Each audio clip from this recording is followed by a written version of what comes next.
අන්දාවතී මෑණියන්ට දාව බස්නායක මුදියන්සේලාගේ අනුර සරත් බණ්ඩාර බස්නායක ලෙස උපසරාද මොහු මූලික අධ්‍යාපනය පදියතලාව හෝලිකේ විද්‍යාලය වෙතින්ද උසස් අධ්‍යාපනය බණ්ඩාරවෙල ශාන්ත ජෝසප් විද්‍යාලය වෙතින්ද හදාරා ඇත. එහිදී විෂය හා බාහිර ක්‍රියාකාරකම් වලට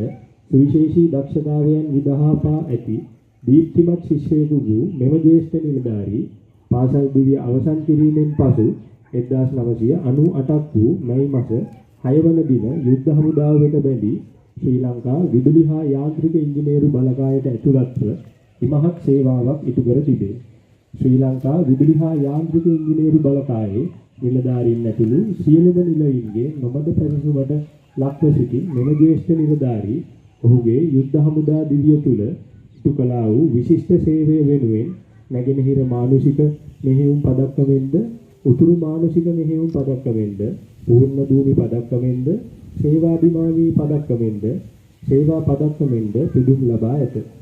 නිර්හංකාර හා චාම්මෙන්ම විශ්වාසවන්තභාවය වැනි සුවිශේෂී ලක්ෂණයන්ගෙන් හෙබි මෙම ජ්‍යෙෂ්ඨ නිලධාරී අවංකභාවය විනයගරුක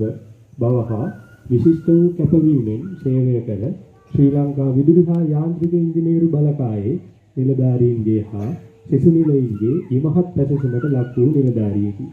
මෙසේ වසර 24ක සේවා කාලයක් සපුරා 2023 ජනවාරි මාස 22 වන දින ශ්‍රී ලංකා යුද්ධ හමුදාව වෙතින් විශ්‍රාම ගොස් සිටි මෙම ජ්‍යෙෂ්ඨ නිලධාරීගේ වියෝව අප සියලු දෙනාගේම සාධිත සංවේගයට හේතුවකි. බිරිඳට ආදරණීය ස්වාමියෙකුද දියණියන්ට සහ පුතණුවන් දෙදෙනාට ආදරණීය පියෙකුද අහිමි වූවා පමණක් නොව සමස්තයක් වශයෙන් ශ්‍රී ලංකා විදුලි හා යාන්ත්‍රික ඉංජිනේරු බලකායට